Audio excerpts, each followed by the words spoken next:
Britain's first attempt to destroy the heavy water plant at Vemork never even reached the target.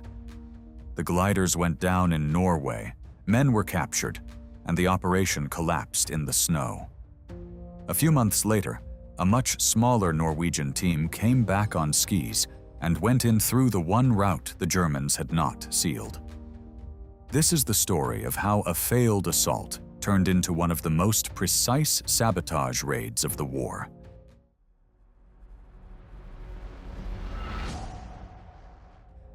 The first part of that story had already begun in October 1942, when 4 Norwegians were inserted onto the Hardanger Plateau as the advance party.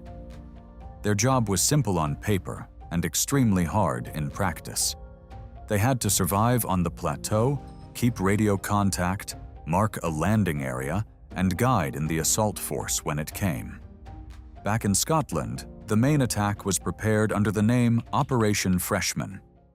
2 Halifax tug aircraft would tow 2 Horsa gliders across the North Sea. Inside the gliders were Royal Engineers, demolition charges, radios, sleds, and the equipment needed to reach Vemork and destroy the heavy water plant from the inside. It was a fragile plan from the start. The gliders needed a clean tow across open water, a safe release, a marked landing zone, and weather good enough to let crews find the plateau in darkness. November gave them almost none of that. There was freezing weather over the sea, poor visibility over the high ground, and a landing area surrounded by harsh terrain. On the plateau, the Norwegian advance team was already dealing with hunger, wind, and failing batteries. They kept the radio alive as best they could and watched for the aircraft that were supposed to appear over the snow. Down at Vemork, the target was not the whole plant. It was the part that mattered most. The heavy water operation sat low in the works, in the basement area where the electrolysis cells were installed. Those cells were the heart of the system. If a demolition team could reach them and destroy them properly, production stopped. If it could not, the Germans kept their only major heavy water source running. Freshman went out in November 1942, and then the plan came apart in the weather. The tug aircraft and gliders hit bad conditions over the North Sea and over Norway. Ice built up. Navigation became uncertain. One tow was lost.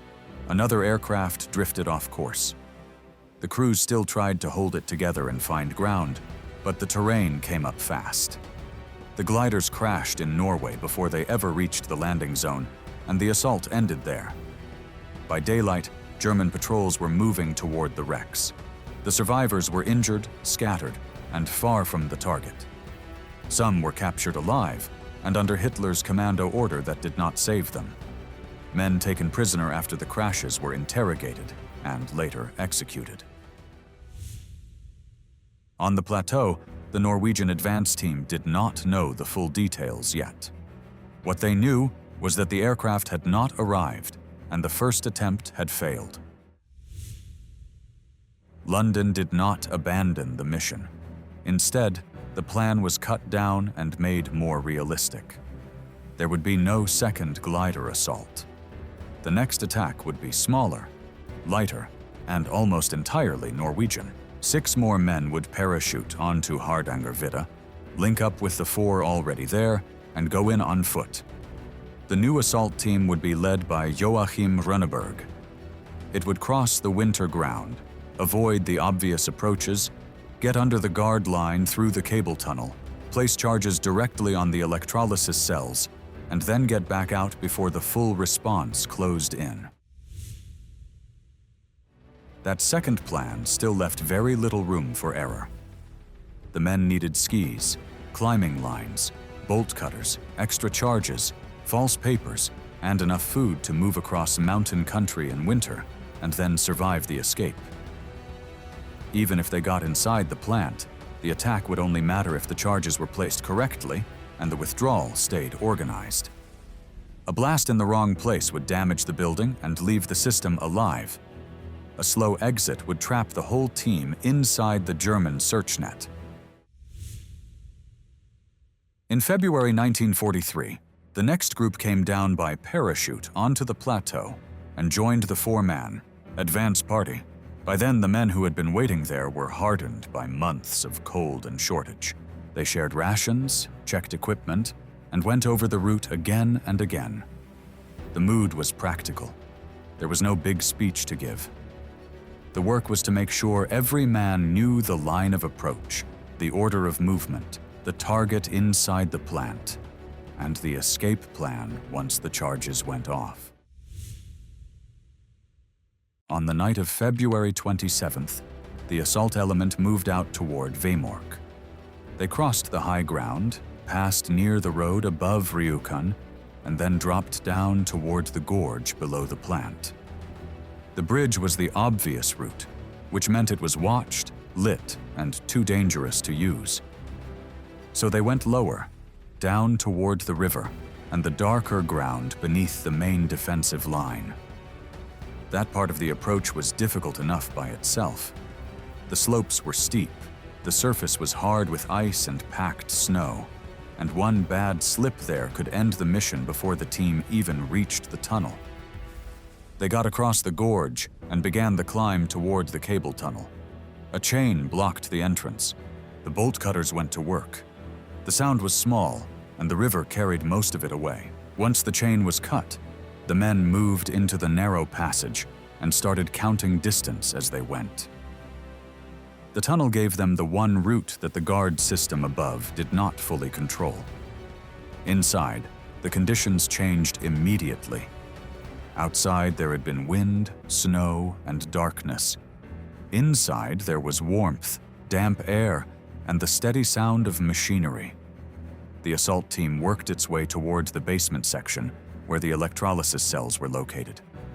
They got through the last barrier with simple tools and patience, not noise and force. That was the whole logic of the raid. They were not there to fight their way through the plant. They were there to reach the exact point where a small amount of explosive would do strategic damage. Once they reached the room, the work became precise. The charges were placed low on the cells so the blast would destroy the equipment and connecting lines rather than waste force on walls and empty space. Time pencils were set. Fuses were checked by touch.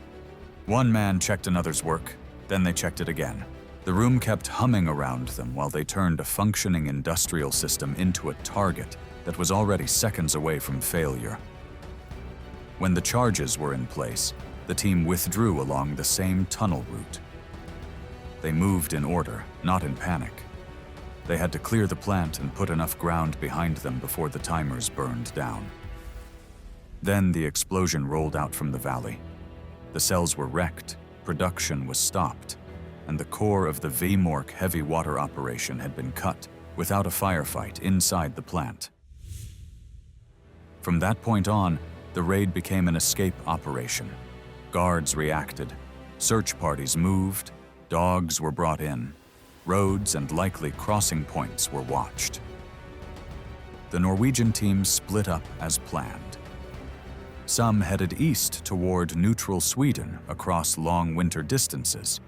Others stayed in Norway and continued resistance work, helping confuse the response and draw German attention away from the real escape routes. The men who went for Sweden still had a hard journey ahead of them. The raid itself had taken only a short time. The escape took weeks. They crossed roughly 400 kilometers of winter ground with thin food, constant cold, and very little margin for mistake. By the time they reached safety, they were worn down, hungry, and exhausted, but they were alive. Back at Vemork, German engineers and security men inspected the damage quickly. The result was clear. The electrolysis cells had been destroyed, production had halted, and the sabotage team was gone. Berlin answered with arrests, searches, and tighter security measures, but those were reactions after the fact. The important point was that the target had been hit exactly where it was weakest, and the Germans had not stopped it in time. The raid mattered for two reasons. First, Vemork was Germany's only major source of heavy water, so shutting that line down had strategic weight well beyond Norway itself. Second, the operation proved what kind of method could succeed against a protected industrial target in occupied Europe. Not a large assault?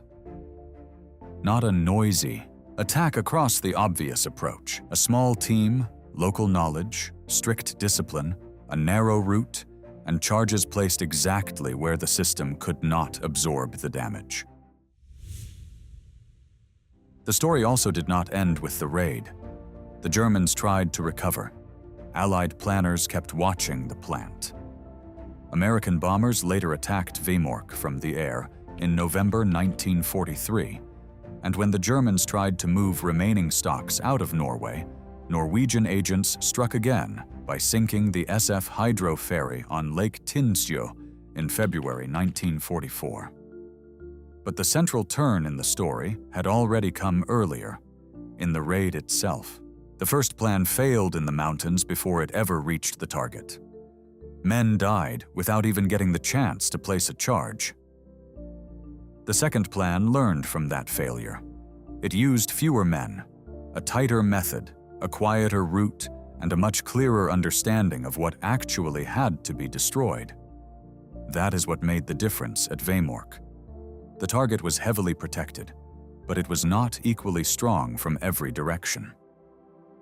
Once the Norwegians found the vulnerable point and reached it, the whole balance of the mission changed.